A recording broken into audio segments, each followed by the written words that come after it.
Okay, hello everybody and welcome to today's webinar, which is brought to you by Teach a Man to Fish. We are an educational charity based in the United Kingdom whose mission is to empower young people with the skills that they need to succeed in school, work and life.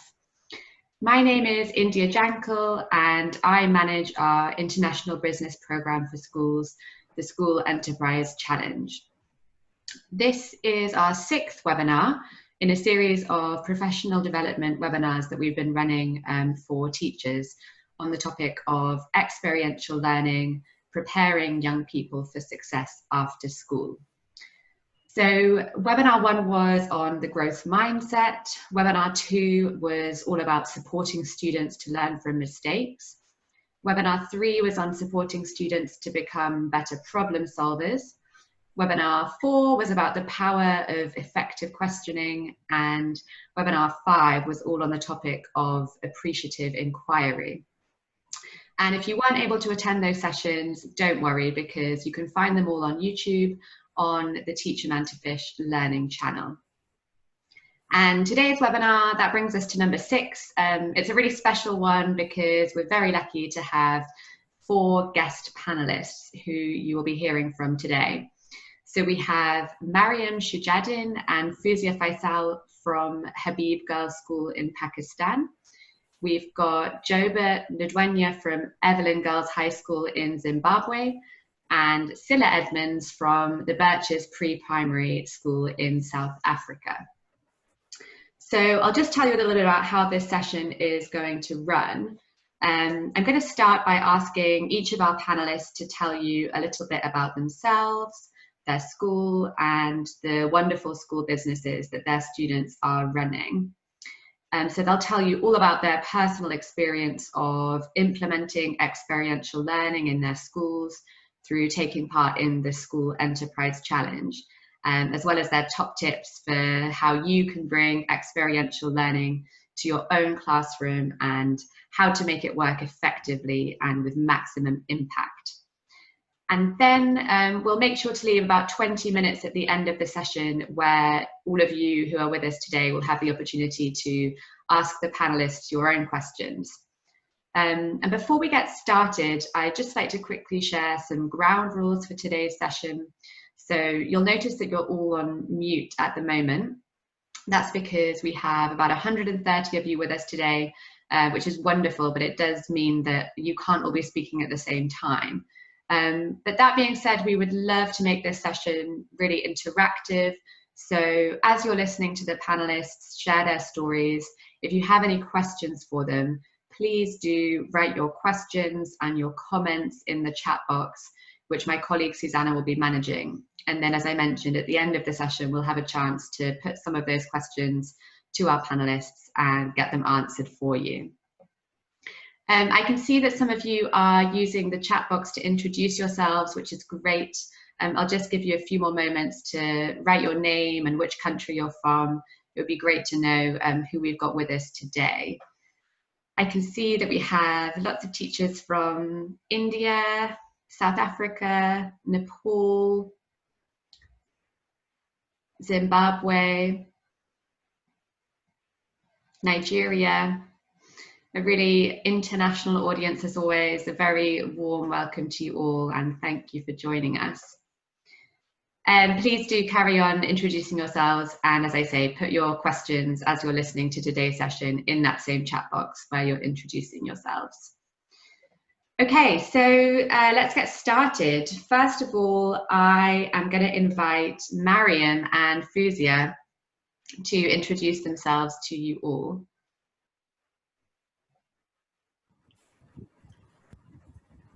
Hi, Mariam and Fuzia. Hello, hello everyone. How are you all? I hope you are able to hear me. Hello. Hello. Hi, India. I hope I'm audible. Mariam here.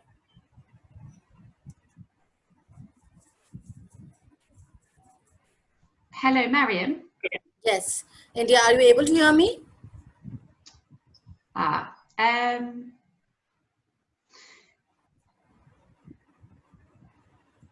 Okay. I'm having a bit of trouble hearing you.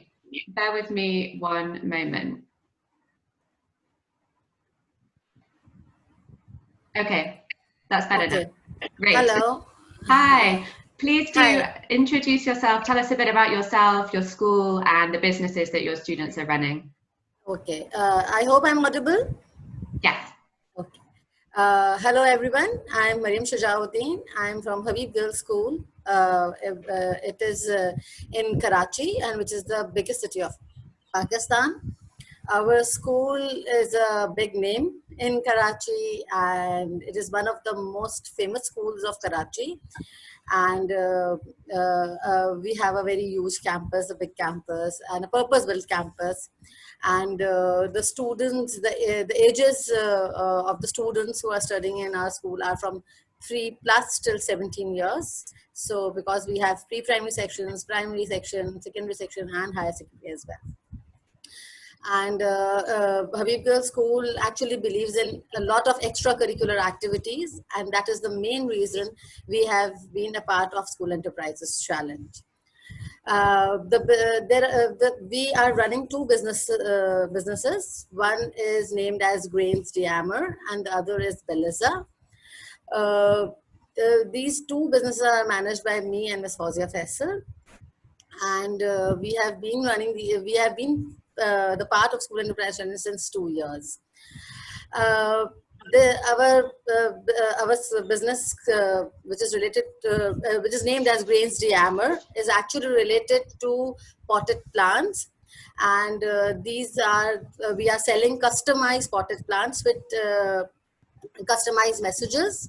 The students also offer them by having a fancy packaging of these potted plants, and these can be given as a corporate gift also.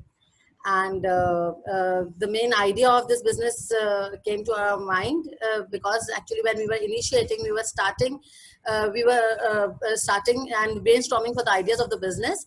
We actually wanted to have a business which creates a positive impact on the environment and society. And when we were initiating this business, at that time the city was facing extreme heat effects, and amid global warming, and a nationwide plantation drive was initiated at that moment. So we thought that initiating the idea of giving plant as a gift will actually fulfill the need of that time. This will not only create impact on the society and the environment as well, whereas it will actually be helpful in creating a positive impact. Because actually, every time we give flowers as a present or a gift, and they soon get die, and they soon get rotten. So we have given a concept that you with a tagline that you gift a plant so that your gift can be planted later. So this was actually the whole idea of one of the business. Now I would like Fauzia would be telling us more about the second business which we have initiated. Thank you, Mariam. Welcome. Okay. Good afternoon, everyone. Can you hear me? Hi, Okay. Fauzia. Hi, I am Fauzia Faisal, and I basically teach business studies and economics at Habib Girls School, and I'm one of the lead teachers for School Enterprise Challenge. As Mariam has already stated that we have started two of our businesses simultaneously. Mariam has already told you about Grains Diammer. I'll tell you about Beliza. Basically, the idea behind Beliza is that young girls are particularly interested in using beauty products. So with this idea, we came up with our product, which is organic beauty products, with the basic premise that organic beauty products will be skin friendly, environmental friendly, as well as pocket friendly. Amazing. Thank you so much, Fauzia. And on the screen, you can see some photos of the wonderful plants that Mariam mentioned, and also your really distinct branding for your two different school businesses, which I love. So we will hear more from you both later on, but I would like to turn now to hear from Scylla.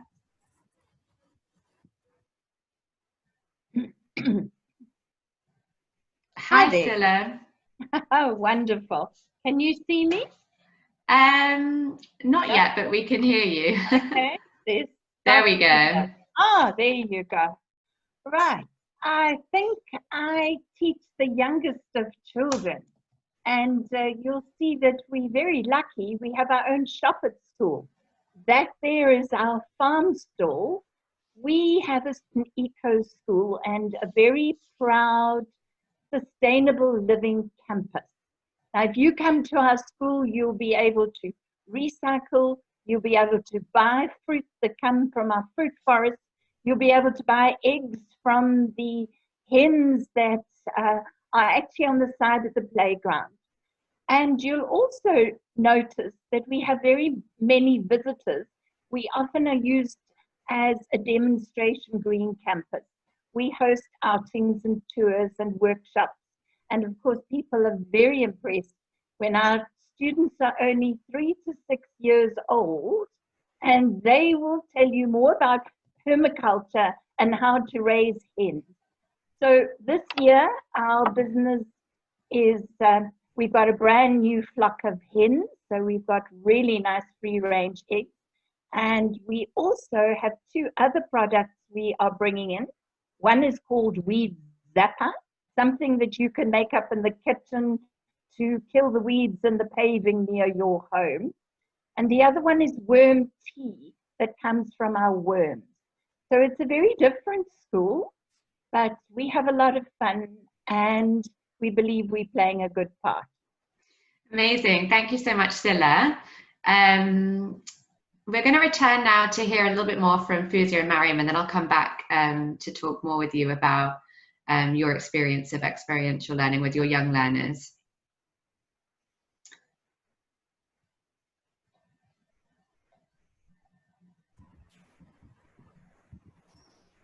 So, Mariam and Fuzia, we have heard now a little bit about the 2 businesses that you're running, Grains d'Amour and Belleza.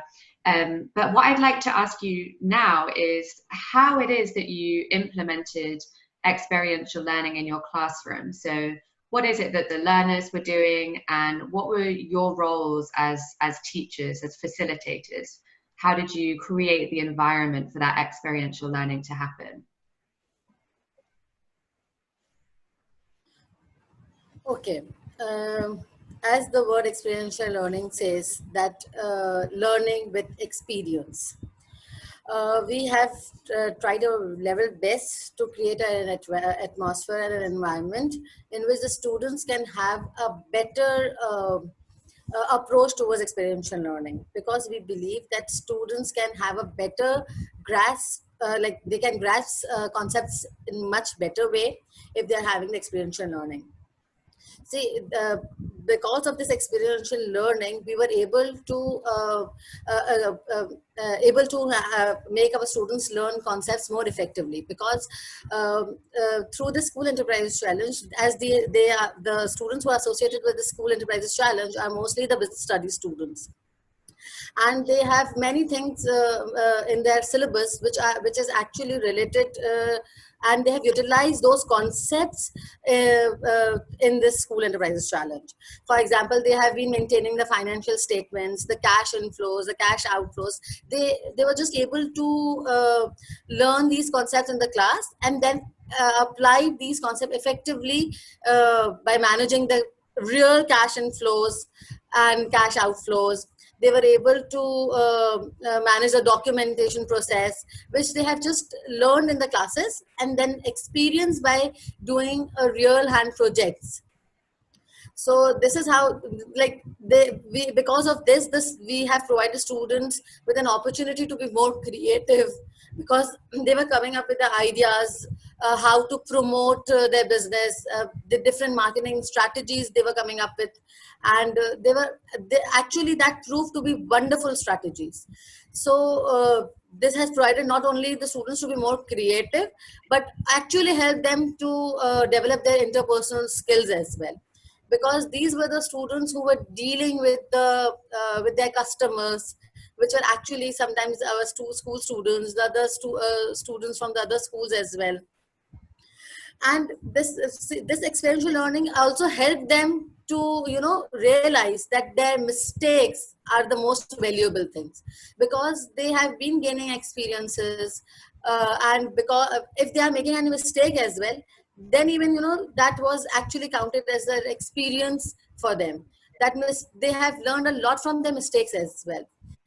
And we have also observed that their attitude towards the subjects have also improved. So I would suggest that, you know, this experiential learning has actually groomed our students. That's so wonderful to hear. Thank you, Mariam. And Fuzia, is there anything you wanted to add about that? Yeah, I would like to add one thing, that for implementing experiential learning, the first step is to engage students. As we have already mentioned that the students came up with the idea for Beliza as well as for Grains Young. So they were engaged in the entire process. So the first step is to engage the students, to assess what is their interest level, and then to act accordingly. Then the entire process of experiential learning will become more effective. And one thing more I would like to add, you asked about the role of teachers. We teachers were just acting as facilitators throughout the process. All the processes or all the operations were handled by the students themselves. However, our role was to give them advice, to provide them the support, and to give them a direction as to where they have to steer themselves throughout the process. Brilliant. Thank you so much. Let us go now to hear from Joba.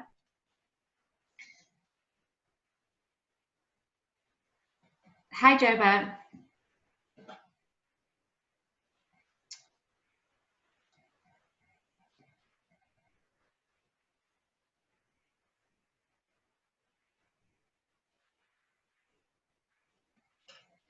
Joe, but you'll just need to unmute yourself so that we can hear you. Thank you. There we are. Hi. Please, Hello. Could you start by... How are you? Good, thank you. How are you? I'm well. Great. Could you start, please, by telling us just a bit about yourself, your school, and the business that your students are running? Okay, briefly, I'm Joe Betingonya from Evelyn Girls High School in Bulawayo.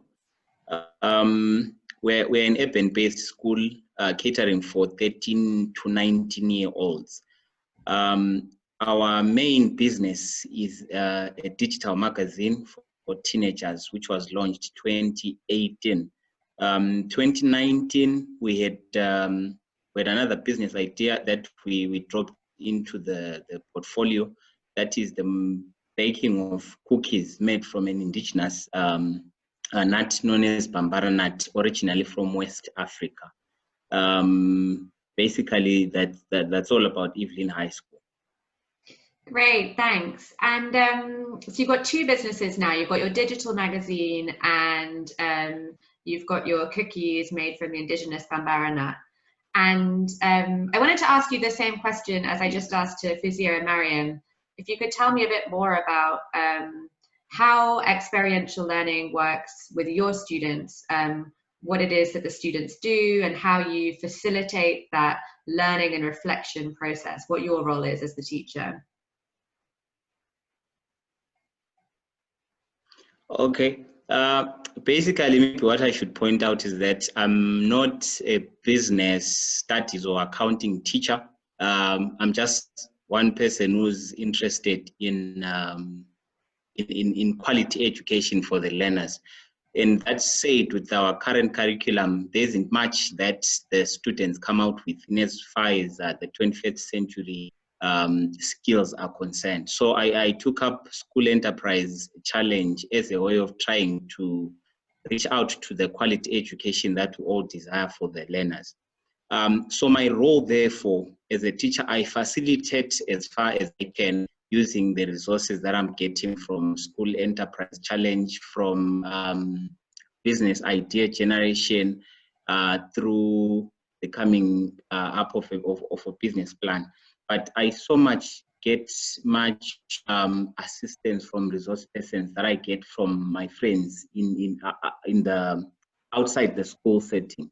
For example, when we launched the magazine, we had to invite a resource person who is a lecturer, a media and journalism lecturer from the National University of Science and Technology. We've engaged other people in the marketing field. We've engaged other people in the accounting field. So generally, for me, the idea is to have the learners have real life experiences, and they are getting this through resource persons that we usually invite to get them through their business. We are running like, our club is running almost like a classroom, in the sense that we are given a chance once a week to carry out our activities for an hour.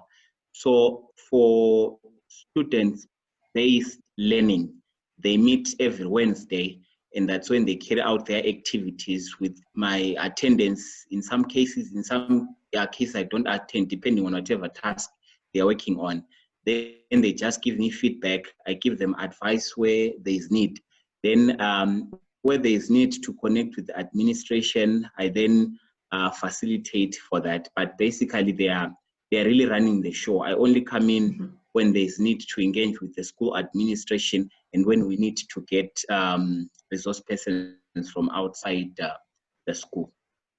That's a really nice way of putting it. I love how you say that the learners are running the show.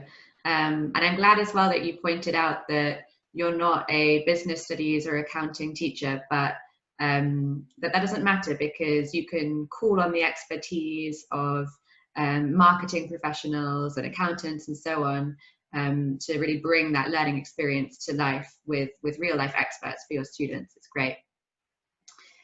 Thanks, Joba. And I would like to ask the same question now to you, Silla.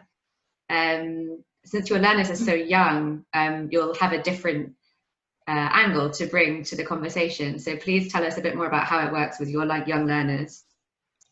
It starts very simply. We actually have to start from what's money all about and the importance of earning a living.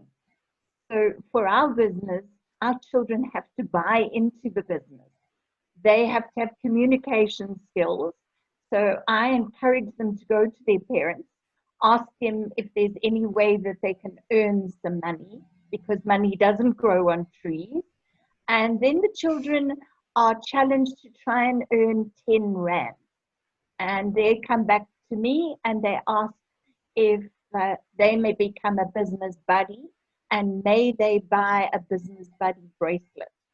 So that is how they get involved. So I want them to approach me and to solve problems. Now, these children are quite little, but they love to be involved in everything. So I often have to establish group work or a learning environment like you would a workshop. And then all I have to do is give the children an opportunity to get involved. Even this week with COVID-19, children picked up work packs on Monday, and the next group came on Wednesday, and children were able to pick up produce. All those weed zappers and worm teas, they were labeled by children at home and brought back to school. When we have eggs, the children look after the chickens, they collect the eggs, they size them and they put them in boxes, and they're the ones that sell them. So for me, it is very definitely active learning, but we have to have a safety element too. I'm not the only adult. I have a final year teaching student who gets involved, and then generally the whole school supports us, and anyone wanting to become a business buddy can become a business buddy. I just believe we facilitate the process, but we're very young, they're very smart.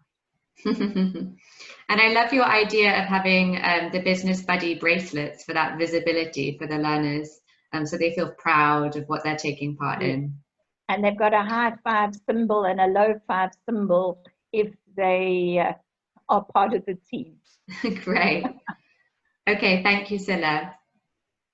My next question for you all is about the challenges that you've faced in supporting your students to plan and run their businesses, because we know that experiential learning isn't always easy. There are ups and downs, and sometimes things don't go as you expected. So I'd like to ask each of you in turn, maybe what's the biggest challenge or one of the most memorable challenges that you faced, and how did your students overcome it? How did you support them to overcome it? So let's start with Mariam and Fuzia. Okay.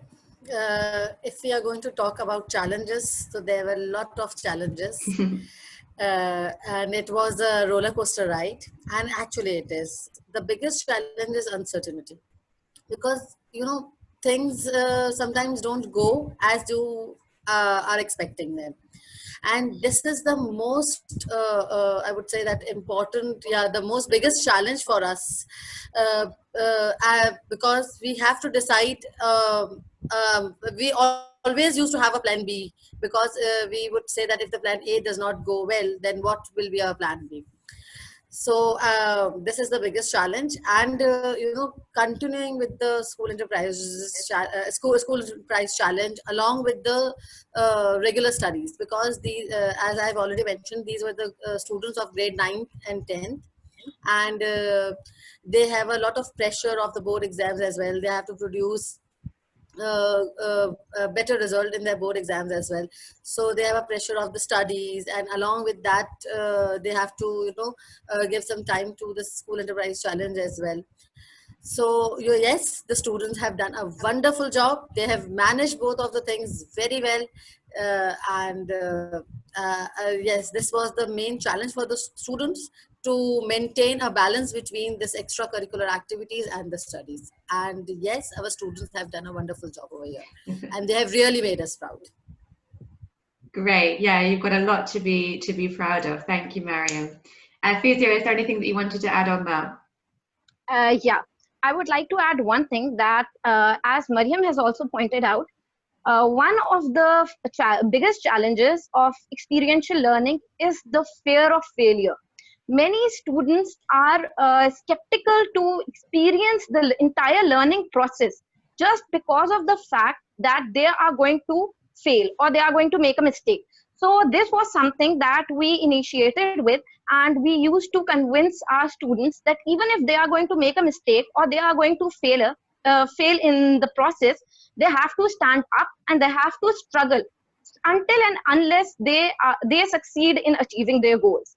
So this is one thing that we communicated to our students, that even if they are not going to succeed in their first attempt, they are going to learn something. And this is going to be the most effective part of the entire experiential learning process. So the challenge was basically the fear of failure, and how we overcame it was by convincing students that even if they are going to fail from this process, they are going to experience something new and they are going to learn from their mistakes. Exactly, it's all part of the learning experience. Yeah. Thank you, Fuzia.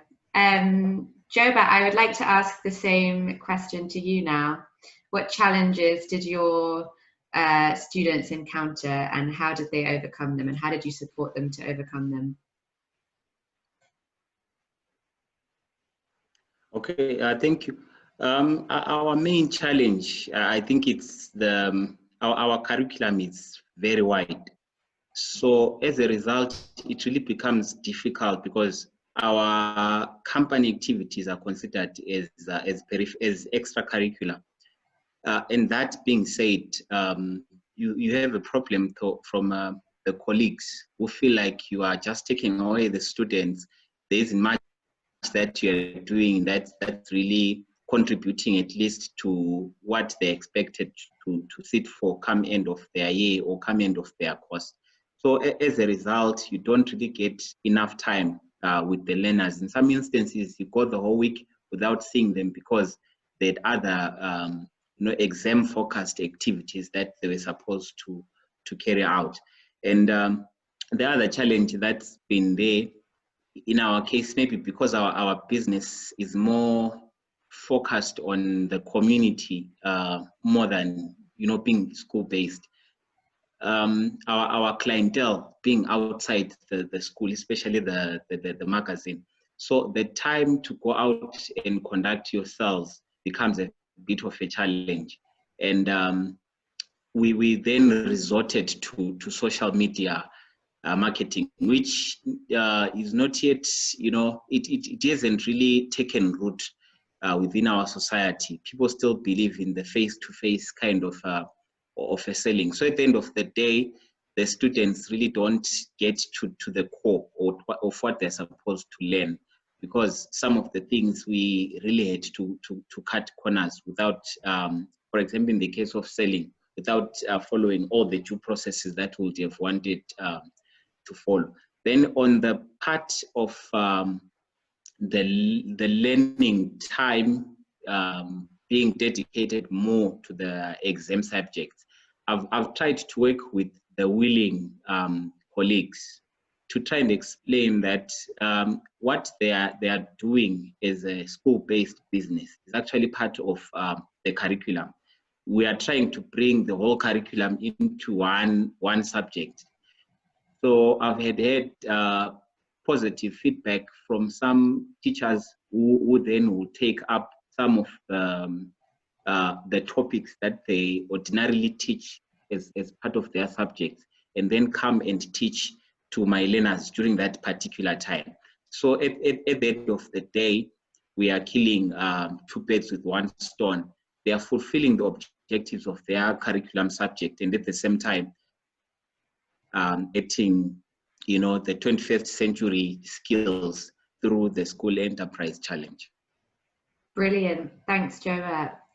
And the same question now to you, Silla.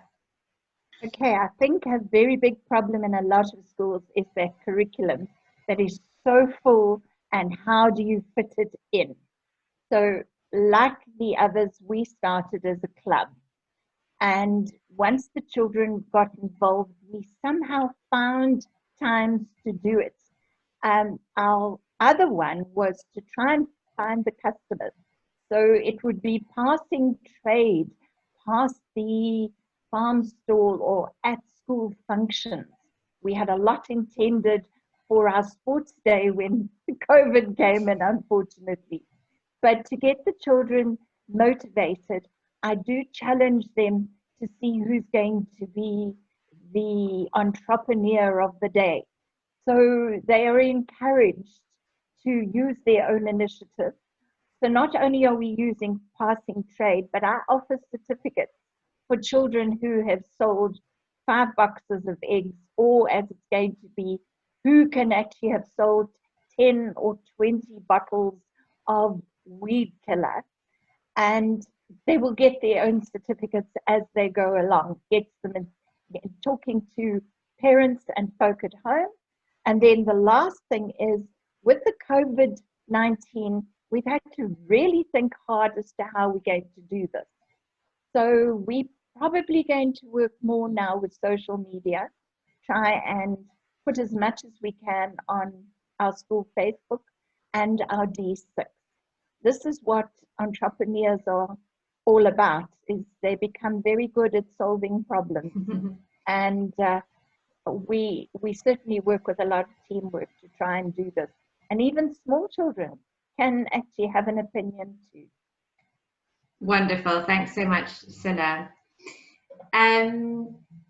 Okay, so it's nearly time for me to start asking you, the panelists, some questions from the audience. But before we do that, I just wanted to ask each of you, what is your #1 tip for the teachers in the audience who want to use experiential learning and take part in the School Enterprise Challenge? What would be your #1 tip for implementing experiential learning with maximum impact? And we'll go in the same order. So we'll start with Mariam and Fuzia. Okay. The #1 tip is this, that see, we need to realize that our students are they have a lot of ideas. They are very, very capable. So we need to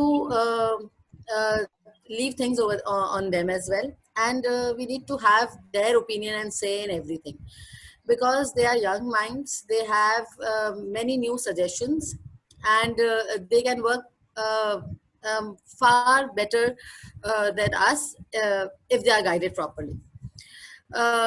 The number one tip is this, that if you are participating in a school enterprise challenge, or if you want to conduct experiential learning in the class, the basic thing which you need to teach them is the interpersonal skills and the communication skills, because these are all 21st century skills.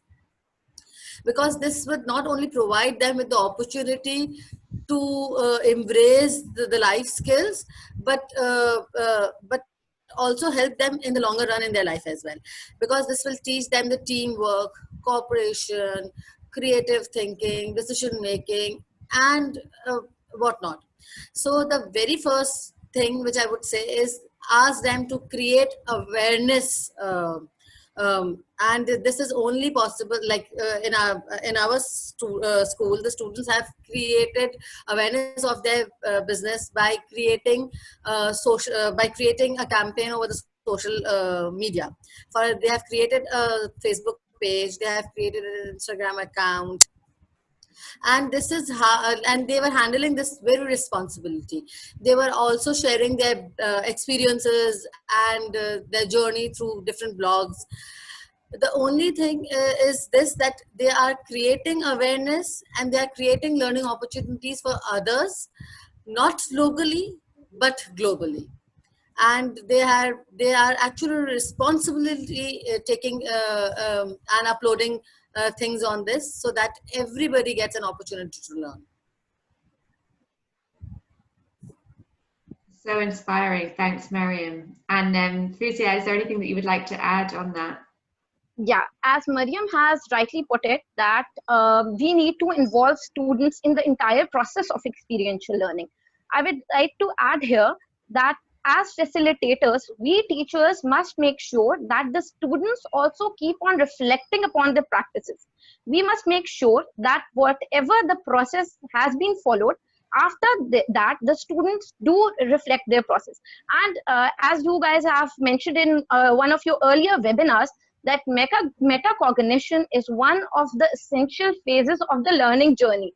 So reflecting upon the practices will make their entire learning experience more effective.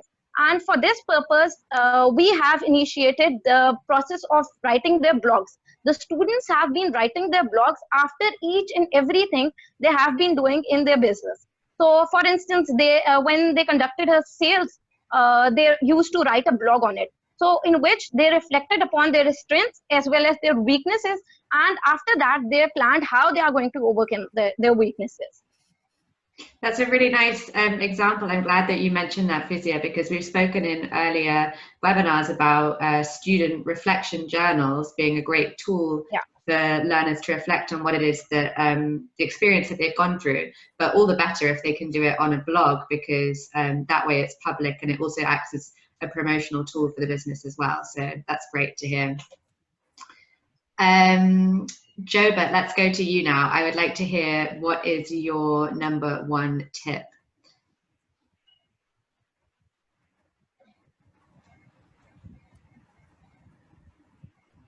I think you're still muted. You'll just have to unmute yourself so we can hear you. There we are. Thank you, Kenny. Yes. Yeah. From my side, I would say that the best tip that I would share is to put the student at the center of the learning process. And by putting the student at the center, as the educator, you are learning yourself. And it also helps you to get the buy-in from the school administration and from the parents, and even the community that you want to influence in your direction. From my experience, I've had positive reviews from the school administration, the support from the parents, even the local media, the local and even national media. They've come in to understand the school enterprise challenge, because we are putting the student at the center. There are some instances where the student will have to hold meetings with people from outside the school. You take them there, they just lead the whole process. And that way, to a parent, to a stakeholder who's out there meeting students who are doing, who are coming out of the classroom to learn outside the classroom, it really has an impact. So if we are to really put the student at the center, then we are going to have all the support from, in my case, from the school administration, from the parents, and even from the stakeholders that we're supposed to rub shoulders with, maybe on a weekly basis also. So if we are to succeed, we really have to make sure that the students are the ones who are leading, they're the ones who are making decisions. We just come in as advisors, we just come in maybe as facilitators between the students and the school administration and the other stakeholders that might be interested in the School Enterprise Challenge. Brilliant, thank you, Joba. And finally, Silla, what is your number one tip? Well, I would like to say join the School Enterprise Challenge if you haven't. And at every opportunity, take photographs to record what you're doing. And you can also pick up mistakes and use your photographs to appreciate and encourage the children. I like taking photographs and putting them on our Facebook a lot, our D6, social media. Parents get involved, it brings in more customers. And it comes down to, from the background, keep your business out there. Let everybody know what's happening and have some fun. We have thoroughly enjoyed our journey and we're going for gold. We're hoping this year. Thank you. Thanks so much, Silla. Wonderful. Okay, I would like to hand over to my colleague Susanna now, who has been managing the comments and keeping track of all of your questions. So she is going to ask some of those questions now to our panelists. Hi everyone, nice to be here today. So you've asked a lot of questions on the Q&A and also in the chat section. So I'm going to kind of combine them as best I can. We've got about like 15 questions, so I don't think we're going to be able to get through all of them, but perhaps we can use some of them for future webinars as discussions for future webinars. So one of them, India, and everyone, was that a lot of you asked was around how to continue school businesses during lockdown. So I wonder if that maybe might be a good panel discussion for the future. So I'm going to go through the questions, and I will ask, some of the questions have been directed at specific panelists, and some of them are open to all of you. But just, I think we'll start with some of the specific questions. For Mariam and Fauzia and Yober, what grades are your students from? And this question is from Samir. Okay, basically the students, right now the students who are involved with this project are from grade 9, 10, 10. So they are, the ages is around 13 to 14 years. And they have been, but we intend to expand this group by including the students from the lower levels as well. In near future, we intend to do this.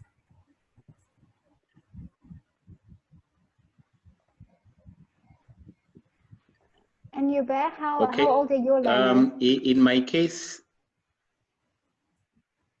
we are taking 13 to 18-year-olds. 13 to 18-year-olds. Fantastic. Thank you. And then this was another very specific question for Fauzia and Mariam. In your Beleza business, did the students grow the organic plants or did they purchase raw materials for the market? So how were your products made? Okay, basically the ingredients that we use for making products for Beleza, include many organic products, and the most important one is aloe vera gel. So for aloe vera gel, we used the plant, the aloe vera plant, which has been grown for grains diamond. However, there are many more ingredients, for instance, coconut oil, beeswax, etc. And for these, we have to outsource them and buy it from the market. Fantastic. That's really helpful. So now I've got another question. I think this is a really excellent question. It's about how, I don't remember, sorry, who asked this question, because there were so many questions coming through, but the question is, how can experiential learning be successful in government schools? And how can you convince stakeholders that experiential learning is just as important as preparing for exams? I'm wondering, Sila, we haven't heard from you. Do you mind me putting you on the spot with this one? Okay. I think our school's part government and it's part private. It has helped that I'm principal to get it involved. But I find that everybody who sees it in action certainly wants to get involved as well. I think you've got to get your staff on your side. If they're a little bit worried, then you've got to start on your own, and then until they see what's happening, and they will join. But it's very difficult from the government and the private side because of the curriculum, I must say. But it can work very well, I think, on either side. I don't know if that answers your question. It's fine. I was wondering, Yober or Mariam or Fauzia, do you have anything to add to that about how you can convince people who might be so focused on the academic side of things that they may not be so supportive of experiential learning? I just want to add one thing over here is that it is the enthusiasm and the motivation of the students. If you are able to create that, they will the enthusiasm and the motivation of the students is the key tool to convince the stakeholders. If they are able to work willingly, and if they are willingly working with you and trying to convince the stakeholders, I think then there is no option for the stakeholders to say no. This is only the students who actually would try to convince the stakeholders. This is actually I wanted to say. Great, thank you. And Yober, was there anything you wanted to add? Generally, I would say, if from the beginning we really need to involve everyone, but this can only come with putting the student at the forefront. If it's the student who's really pushing this, then everyone then comes in on board. And the other tip might be to like I think the school enterprise challenge is supposed to be implemented, where we are supposed to bring in all other subject areas into the picture. For example, maybe in our case with the magazine, we might have the English department coming in, being responsible for the editing and everything. We have the business studies side, bringing in the business aspect of magazine, media economics. We have them coming in the accounting part. We have maybe the history department coming the heritage part of the magazine content. So generally, to get the buy-in from the school authorities, we need to make sure that the student is at the center. This whole thing is not for my own portfolio, but it's for the betterment of the learner. And secondly, to ensure that all other subject areas are involved. I don't know how, but generally speaking, for whatever business that we might have, you have more than 7 subjects being involved. So if we can push it from that perspective, we can then have the buy-in from the parents, we have the buy-in from the school administration. And maybe the other thing to add is that Evelyn High School is actually a government school. And maybe the good news in our case is that the government is driving towards entrepreneurship education. We had our curriculum reviewed in 2017, and they still want to add entrepreneurial education. The minister was talking about it sometime, I think 2-3 months ago. So that's on the positive. So I'm sure the world basically is turning to this kind of education, the 21st century skills-focused education.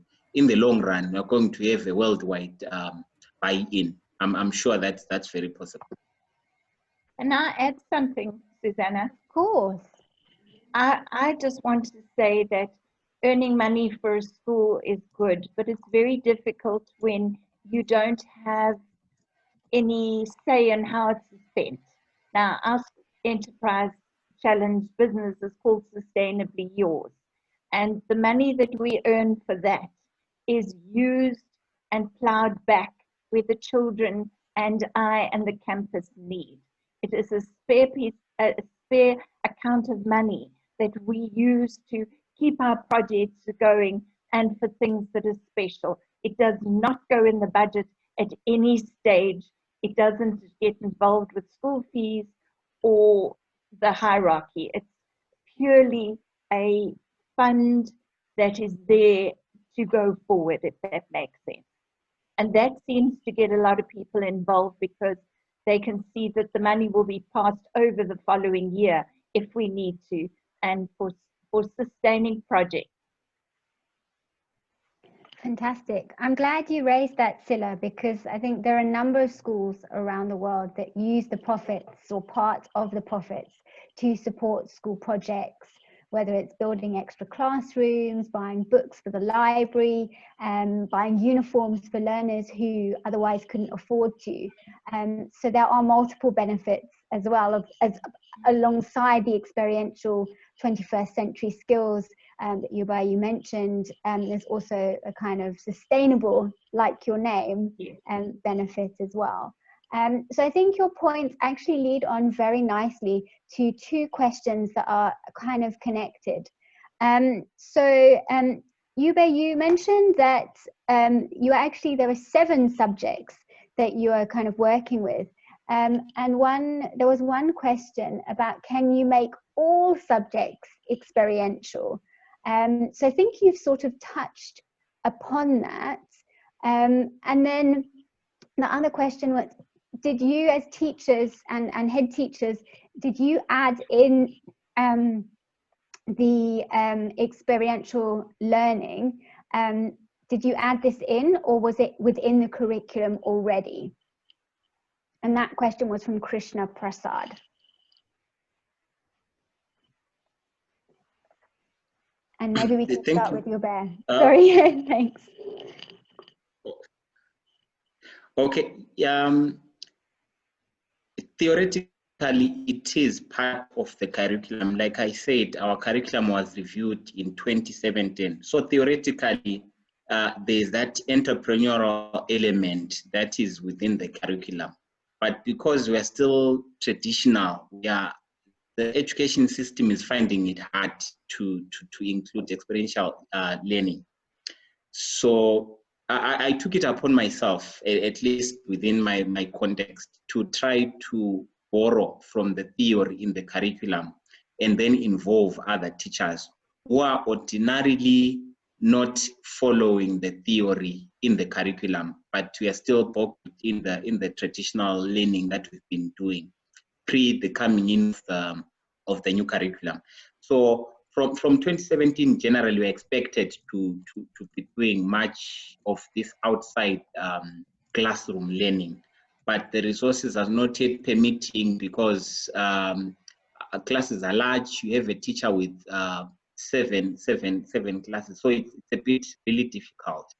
But in my case, because it's a club, it becomes a bit better.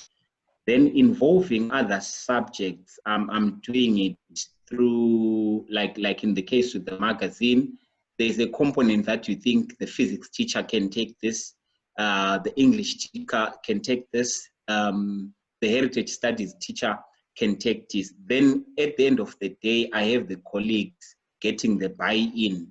And at the end of the day, the objective of experiential learning are met, and at the same time, they are meeting their curriculum objectives.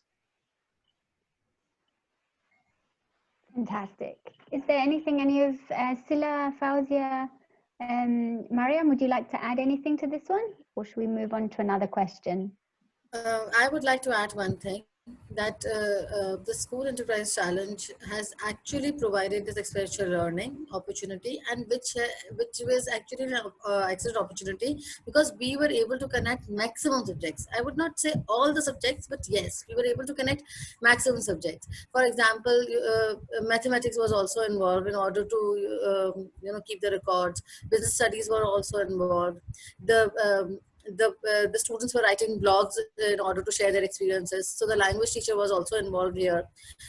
So this is how they were conducting presentations. I just want to mention one thing over here, that our students have also been conducting workshops in other schools as well, because they believe in empowering others as well. So these students have conducted presentations and conducted workshops in the other schools, so that the others are also empowered.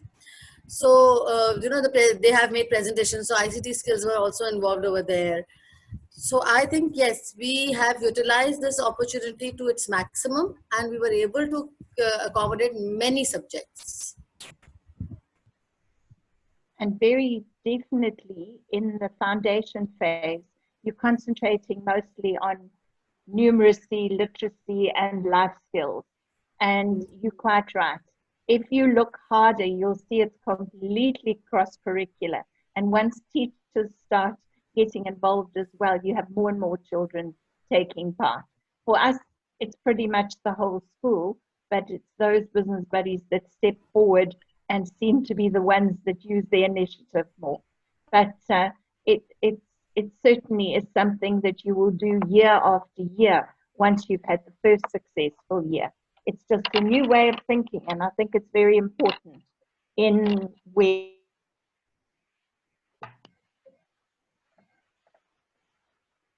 Oh, I think we've lost Sila. Maybe her connection's gone. Sila, are you with us? I'm still here. Great. Sorry, we lost the end of what you were saying. I've got to try and think of that one. No, I just think it's very important to bring in the children's literacy, and of course a whole way of selling, putting themselves out there, how confident they are, and so on. And that comes into all the subjects as well. Fantastic. I have a very practical question now from Martin's Joba. He would like to know, how did each of your businesses generate the startup capital to start your businesses? And we start with Mariam and Fauzia. Okay, for one of our business, Grains Diamond, we for the initial capital, we have approached our school administrators, and they have agreed to give us a loan, and they have provided us with the amount, and the students then pay back that loan amount in 7 installments. So this is how we were able to generate the capital for the business Grains Diamond. Yeah, the school administration helped us, and they were there, and the loan was the installments were very easy. It was not actually burdening the students as well. And for Belisa, the students opted to pool in their own personal savings or their pocket money. So they came up with the idea that each of them will be pooling in 500 rupees, and we had a team of 20 students at that moment. So we came up with the amount of rupees 10,000 which was quite enough to buy in the initial equipment and the initial material required to start up our business. So, and later on, when we incurred a profit, the profit was distributed as dividends among these students. It's really interesting. That must have motivated them. Yeah, definitely. Great. And Yubei, you also have 2 businesses. Yeah, for one of the business. Yes. So for the hello. Hi, carry on, Yubei. Yes, I was saying for the magazine business, the learners sold shares. So this is how they raise their capital. Basically, they got an advisor that they can't borrow, so they should work with what they have. So from their pocket money, they bought shares from the company, and that's how they started. And they also vested the designer for the initial issue of the magazine. They had to vest in.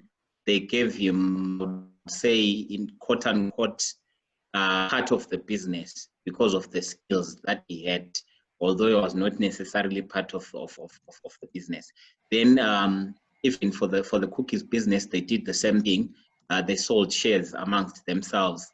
Some that didn't have money actually brought in the ingredients, and that then was converted to monetary value to determine the number of shares that they had.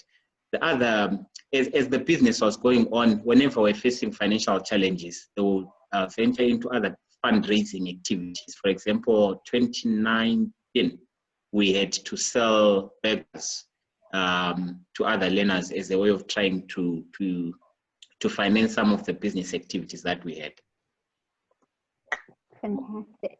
I love the idea of shares in a business. Were the shares bought, did they sell them to their friends and family? Who bought the shares? Yes, they sold shares within themselves and members of their families, but for those outside the business, you're only allowed to buy 2 shares. So the idea was to avoid having someone from outside controlling the business. So they were only allowed to buy at most two shares. That was about $5 per share.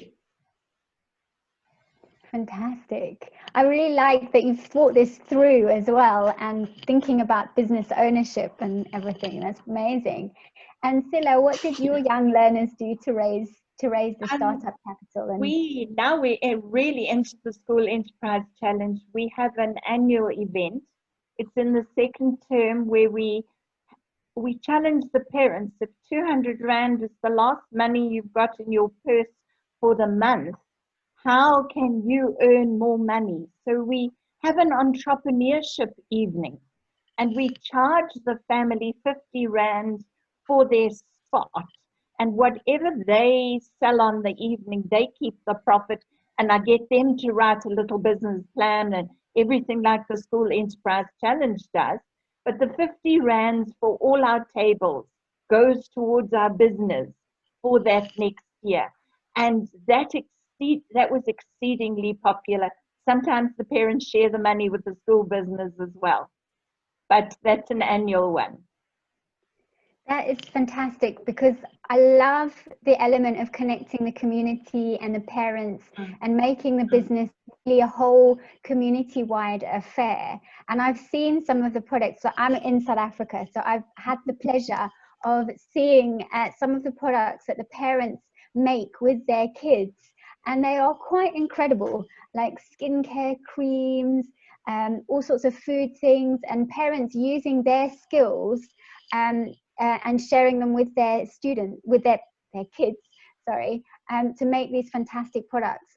So I think that's an amazing idea, and I'm sure that helps to get parental buy-in as well, to support the business, because then they understand what you're trying to achieve. So I definitely recommend this one for other people to do, because it's a brilliant idea. And then you have a little award ceremony where you give certificates out afterwards. No, it makes, and just like School Enterprise Challenge, say best advertising or best entrepreneur, I have little awards for children at every spot. Best idea of where they're going to spend the money and so on. And it just gets them into the whole School Enterprise Challenge routine, if that makes sense. Fantastic. So thank you all for your questions and our panelists. We are a little bit over time, but I wondered if we could have time for one more question that has been asked quite a lot already. And I do feel that we possibly need to address this maybe in future webinars or newsletters from the School Enterprise Challenge in the future. And that idea really, that question really is, how are the panelists enabling the business, how are the businesses carrying on during the lockdown? Yes. So we start with Fauzia and Mariam.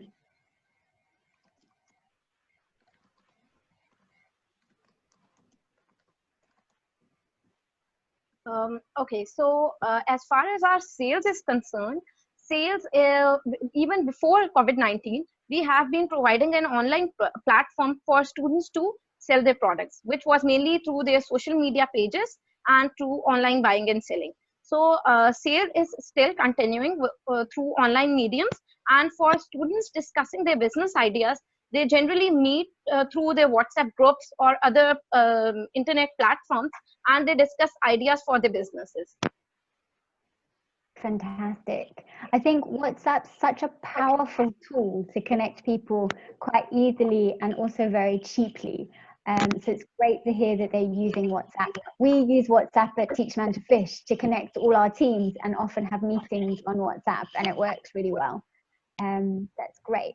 Yobe, would you like to tell us how, if your business is continuing during lockdown, and how that might be?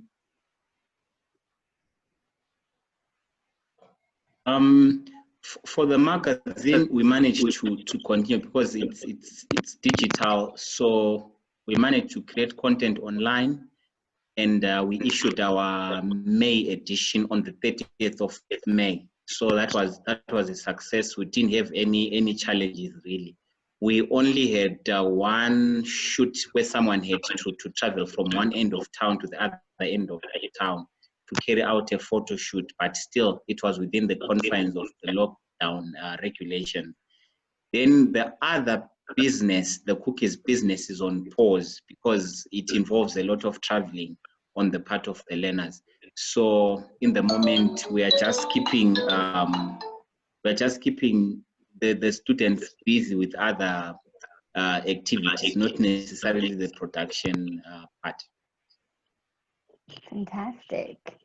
And Sila, I think you touched on it a bit earlier, but maybe you want to repeat some of the things you shared. We've had to try and make opportunities for the children to be involved off campus.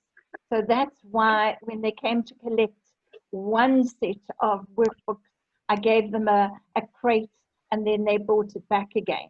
Now, we intend selling off Facebook and our D6, but we're trying to solve the problem as to how we're going to get the product to the customer now.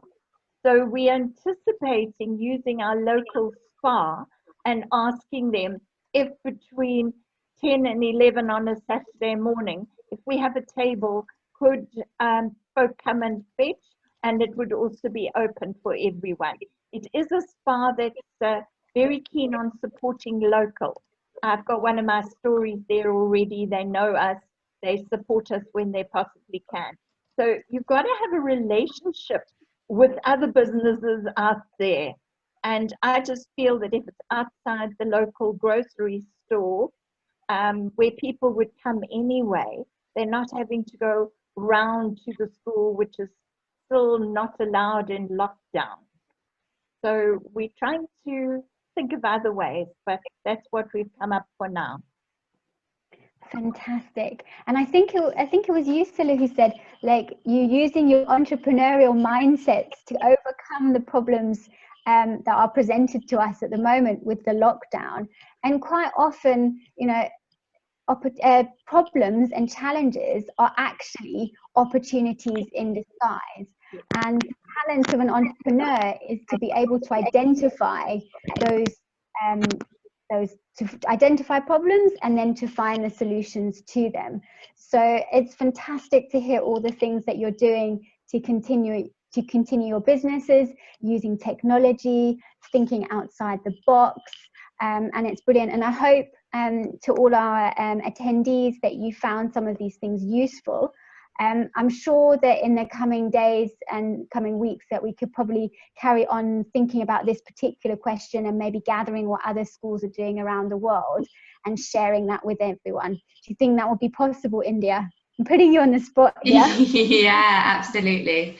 And I wanted to add my thanks as well to all of the panelists for joining us today, and for sharing your stories and your tips. It's been, I found it really inspiring. So I hope that all of the other teachers, guests as well, have too.